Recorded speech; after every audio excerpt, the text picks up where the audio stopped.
trouble losing weight, need more energy, want to improve your health? You got a fitness or nutrition question? I probably have an answer for you. What's up, guys? Welcome to the Ask Yuri Show. Yuri here with you, and today I'm answering your questions. That's what this is all about, right? It's answering your questions about fitness, nutrition, health. If you hear some pitter-patters, that is Layla walking around. Layla, you want to come say hi? I don't know if she does. So I'm back in the kitchen today. As I mentioned in my previous video that we're moving out of the house, so I decided, before we go, I'm going to shoot another video for you because I've just got a lot of questions that I might as well answer while I'm still here, right?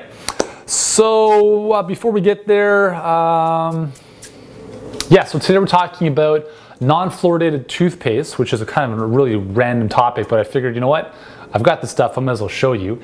And second, we're going to talk about how to work out in order to lose weight. This is a really good question. I think you'll get a lot of value out of this one. So let's talk about the toothpaste first of all.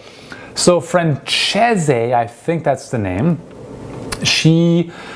I think it's a she. I'm sorry if it's a guy. I can't tell based on this name. I'm really sorry about that. I'm usually pretty good at the names. So this individual wants to know, hi, could you possibly in the future make a video about non-fluoridated toothpaste products that you use? I know in the past, in another video, you mentioned coconut oil and chlorophyll. Thanks, smile, emoticon. Awesome. Okay, let's talk about toothpaste. So I'm not a huge fan of Colgate and Crest. Pretty much my rule of thumb is that if it's anything, if it's, other than maybe cars, if it's a food or something you're gonna put in your body or on your skin, if it's on TV, pretty much avoid it. Right? It's a really simple thing. If you're seeing commercials for toothpaste and they're showing like these amazing like graphics of how it does its thing inside your mouth, it's all BS, okay? Let's just be honest. It's all a big marketing ploy. So I wanna show you what I do. I use a toothpaste called Desert Essence. I don't know if you can see this properly. It's a natural tea tree oil toothpaste, and it's got baking soda with the essential oil of fennel. So it's fluoride free, SLS, I don't even know what SLS is, SLS free, and obviously it's gluten free, right? We all want our toothpaste to be gluten free, don't we? That's a huge selling point. Because I can't stand those toothpastes that have all that gluten in it. It's just, it's not good. So this one here I've been using this for a number of years. I love the taste, or not that I eat it, but just, the taste in your mouth. It's great. And tea tree oil is amazing. It's a beautiful antiseptic, antibacterial, and fennel just has a really nice taste and aroma to it. So Desert Essence, that's the toothpaste that I use. Please don't ask me where I get it. I don't know where you live in the world, but check your health food store, check online, Desert Essence toothpaste. I'm sure you'll find it. The other option is not either or, but what I would say in addition to, this is actually something I don't do enough of, and I should, is oil pulling with coconut oil. So this is, I would say, probably the best brand that I've come across, which is Nutiva. And this is coconut oil. It's amazing. You can just eat this stuff with a spoonful. But what you can also do with this is take a spoonful, put it in your mouth and swish it around until it becomes liquid, and just keep swishing it around. And what's gonna happen is it's gonna become foamy. And if you know, coconut oil is an amazing antibacterial, just like kind of tea tree oil is. And when you do this, it helps to really just it's like a dental appointment in your mouth without all the drilling. So if you want healthier teeth and gums, oil pulling is awesome because it's gonna pull a lot of the junk out of your mouth. And oral hygiene is very important because if you go to your dentist, they'll probably start to, again, if you're a little bit older, they'll start to tell you perhaps the correlation between oral hygiene and heart disease. Crazy, right?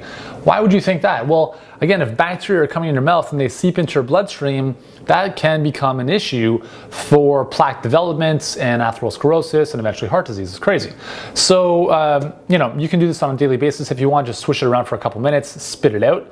The other cool thing about coconut oil and oil pulling with coconut oil is that it actually whitens your teeth. That's an added benefit. So if you want whiter teeth, then try this before you start doing all the chemical stuff, right? So that's the toothpaste question. I'm gonna get these guys out of the way so they're off the camera, off the set. And we're gonna take our next question as it pertains to exercise. So this is coming from Letitia. So she's saying, hi Yuri, I spent the morning watching a lot of your videos. Well, thank you. Learning a lot of great information that I plan on incorporating into my lifestyle, but I do have a question about your workout regime. In multiple videos, you say to limit cardio to 10-20 minutes for a maximum of 2 times a week, and weight resistance shouldn't be longer than 20 to 30 minutes a day for a maximum of 3 to 4 days a week. Wow, she's on it. Is this type of regimen sufficient for someone wanting to lose 50 plus pounds, and if so, how? Thank you for all your amazing videos. Look forward to more. Thank you for watching all these videos. I'm really stoked that what I'm doing is obviously making a difference. So just let's go back. Will this work for 50 plus pounds? Absolutely. I mean, everything I do is about weight loss, right? I'm not the guy that's going to show you how to pack on muscle, right? I'm the guy that's going to show you how to burn fat, how to get amazingly fit, and how to have more energy. That's really what I do best, and how to boost your nutritional IQ, right? Those are my things. Outside of that, I'm not going to go down those paths. So let's talk about exercise. I believe there's really no, like, you have to do like this or like this, like the only two options. It's really a spectrum of what's more effective and what's less effective.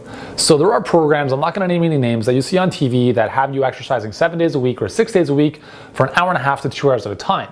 Yes, they'll produce results. The same way that training with a professional sports team or as a professional athlete, 2 to 6 hours a day, depending on the sport, will get you into amazing shape for that sport. However, let me ask you, how many of those athletes do you know are older than 35 and still competing at the highest level? Let's maybe try 1%. Right? And the reason for that, and believe me, I played pro soccer, so I'm telling you this from like the horse's mouth, I've seen it, is you cannot maintain that level of intensity with that amount of volume over time. Sure, you can go, I mean, I played soccer from the time I was 8, and in my teens, I was playing probably every single day. I definitely put in my 10,000 hours, if not more, and I was in my mid-20s by the time I finished playing soccer professionally, and you cannot maintain that without breaking down. So that's why you want to look at what are people doing that is effective. So you can take stuff that pro athletes are doing in terms of how they train, but you want to distill it and bring it down to a level that's not going to kill your body. So that's why I recommend, let's look at cardio. If you're going to do cardio, think about sprint or fast, slow. So sprint, jog. That could be skipping rope quickly, recover. That could be running, that could be on the bike, elliptical, doesn't really matter.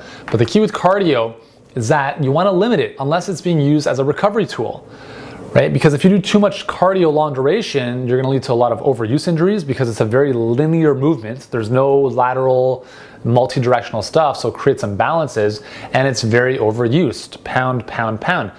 It also, that kind of duration has a lot of negative impacts on your hormones, like your thyroid goes down, cortisol goes up, growth hormone goes down, testosterone goes down. These are all not good things that you want to have happen, right? So limit the cardio to higher intensity, lower duration. The other thing to consider, and I talk about this a lot, is with your workouts, if you're sequencing them properly, again, if the goal is weight loss, right?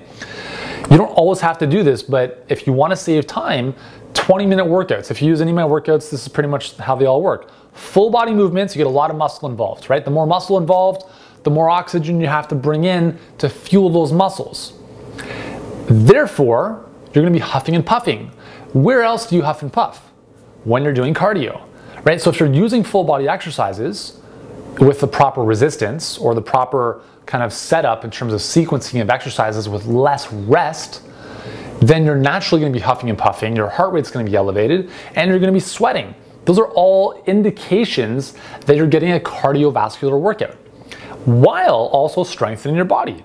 So that's like killing two birds with one stone, right? It's just smarter. So if you do the workouts as I prescribe them, you don't necessarily have to have like a strength workout and then a cardio workout day. You can have it's like one and the same. So I personally, work out 3 to 4 times a week, not in this, go type of intensity all the time, because my goal is not to lose weight. But if I am training for something like a Spartan race, which I'm actually going to be doing very shortly, that's going to be fun. I'm going to have to change up the nature of my training, because it is going to be, let's go for a run, 30 burpees, let's do some pull-ups, 30 burpees, let's do something else, 30 burpees, where it's like it's go. So it's all about training smarter, not harder.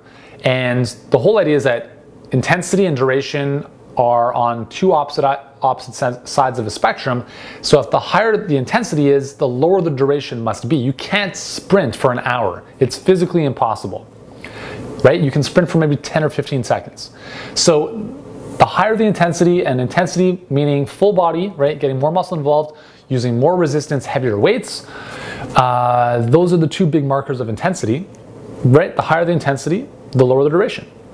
So if you're working out for an hour, hour and a half, you're simply not putting your body through the right type of training that's going to elicit the type of fat loss you want. So if you want to lose fat, 50 pounds plus, absolutely. But just remember, it's not going to happen overnight. And a big component of this is what you're going to be eating as well. So don't think that you can work out and then just eat whatever you want. The dietary stuff is very important, okay? So Letitia, hopefully that helps you out. And if you've got a question, don't forget to ask me on Facebook, Instagram, or YouTube. Use the hashtag AskYuri, and that way we'll be notified of the questions coming through. And if it applies to more than just you, if it's an applicable question that would serve other people, I'll do my best to answer for you in an upcoming Ask Yuri episode. I hope you enjoyed this one. Thank you for joining me. I'll see you soon.